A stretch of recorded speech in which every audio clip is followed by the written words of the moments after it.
Alright, so happy 4th of July, everyone. Today I am in a 2016 Mercedes C300 4MATIC Coupe.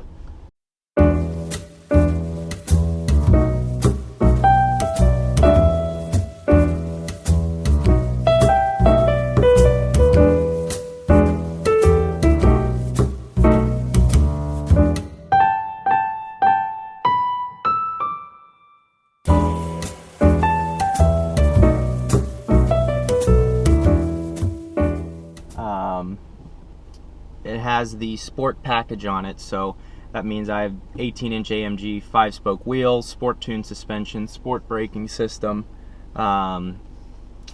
brushed aluminum pedals, and the top stitched MB text upper dash trim. So the interior of this car is absolutely stunning. I mean, I think my car is a nice car, the Focus ST, and it is, and for some reason when I got my Focus I was like, this really feels like I'm in a Mercedes C-Class right now. I reviewed a C-Class a couple years ago. It was a C350 Coupe 4MATIC, and for some reason the thought of that came to me when I was in my Focus. It just felt that nice. Now I'm back in a C-Class and I realize that that is not even close comparison. I don't know what I was thinking. It's just, this is just a lot nicer. Not that the Focus isn't nice, it's just, there's a reason there's such a huge price gap there, and there's just quality through and through on this thing. So I kind of wrote down a couple notes here just to make sure I'm getting everything right for you guys. The interior, this grain, this wood that trims along some of the front here, it's called natural grain brown ash wood. The seats, which are beautiful and very comfortable, are the saddle brown leather. It has a Burnister premium sound system, and the rear seats fold 40, 20, 40. If you go ahead and type that into your iPhone, 40, 20, 40, add them up, that equals 100. But it's just, I mean, it's a really nice place to be in here. And like the difference is, you know, if you're looking, you look at a Ford, for example, you're like, wow, you get all that for, you know, not a ton of money. You get leather, you get nav, you get everything. Why would I ever pay for something for a Mercedes? There's a huge reason why. There's leather trim throughout this thing. It's soft touch leather. It's high quality. It's hand stitched. I mean, it's just amazing the work that goes into these cars, and the way they drive is just getting better and better. Also, when I sit in this car, I feel like the car is smarter than me. I know the car is smarter than me, but it's just, you just feel like you're safe. You feel like it'll perform, and it's not ever going to let you down. And that's why you spend the money on something like this. And this is not something crazy. Sticker on it, I think with all the packages and features, is right around $53,000. So it's not cheap by any means, but it's attainable if you work hard and save up, and this is what you like to spend your money on. There's no reason you shouldn't look at something like a Mercedes C-Class. So let's jump into some of the drive modes. Usually, from my previous experience with cars like this, it's not an AMG, so, you know, when you change drive modes, it doesn't really do a lot. It's just, you know, maybe it lets the gears run out a little bit more, or something like that. So there's 5 different drive modes here. We have economical, which, let's get out of that. We have comfort, whatever. Sport, getting closer. Sport plus. Okay, so and then there's individual. So yeah, there's 5 drive modes, and there's paddle shifters here, like aluminum paddle shifters, are really nice. So right now we're in Sport Plus. I'm not on the I'm not on the paddle shifters. So let's see how quick it is.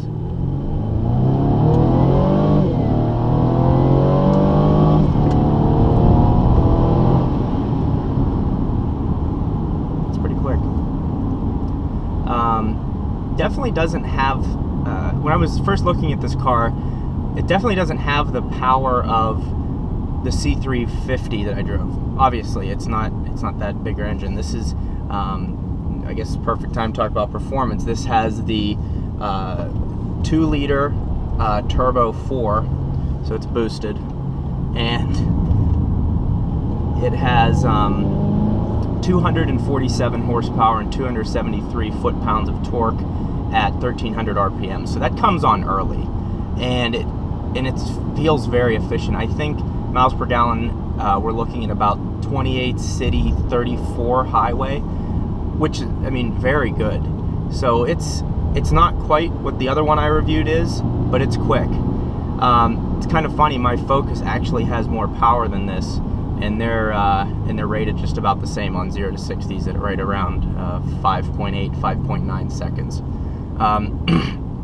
So it's a quick car, it's comfortable, and when you get it in sport mode, the different modes, especially the shifts in sport mode, they're actually pretty abrupt.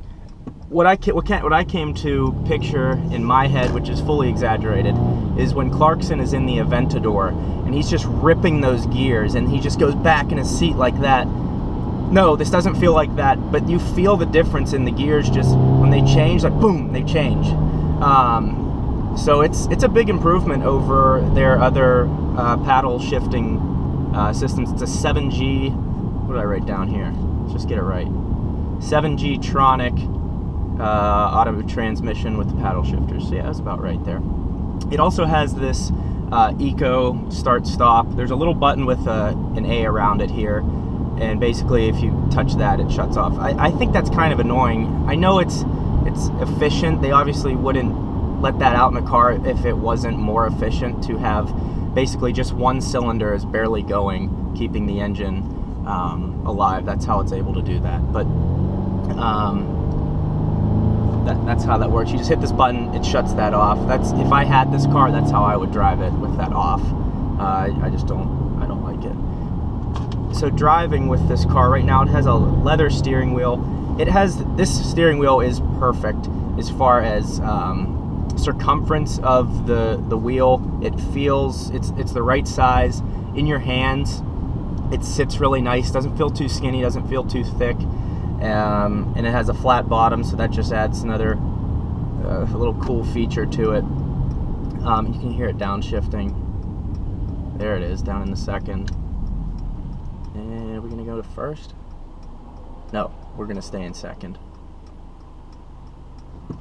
But yeah, this is a fun little car to drive. Obviously, I think just the rear-wheel drive version would be a little better, but being up in Pennsylvania, I can understand why you'd want this. It'd be pretty stupid to get the rear-wheel drive version just because usability in the winter, and especially on these back roads. I miss these back roads so much. Out in Arizona, you just don't have this. It's a grid out there, so everything's straight until you go up into the mountains. But there's just some cool roads out here, and I'm just gonna veer off into one, and we'll take the new, put it in the paddle shifting mode. Just picked my nose on camera. What the hell? You can hear the turbo a little bit on shifts.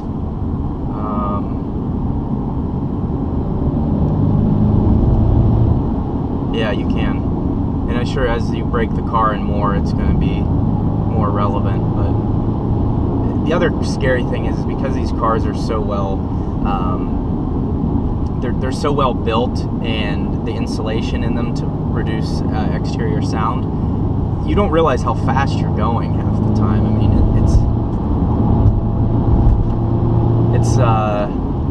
it's impressive.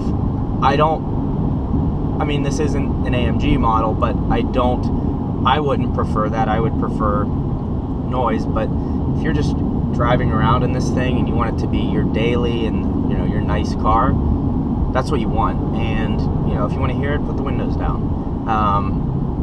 It makes a really nice sound. Oh, almost hit a bird.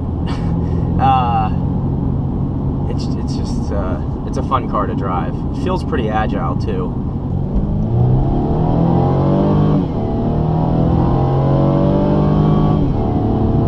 Yeah, those shifts are nice. I don't know if you could see me kind of move forward as they go through the gears. And it's quick, it's fast enough. It's, for as efficient as it is, this is about as fast as you're going to be able to go. So it's impressive. impressive. I really like it. Yeah, so thanks for watching. If you guys have any questions, like I said, comment below. I'm sure to get back to as many of you as possible, and there's plenty more to come for the rest of this summer. Thanks.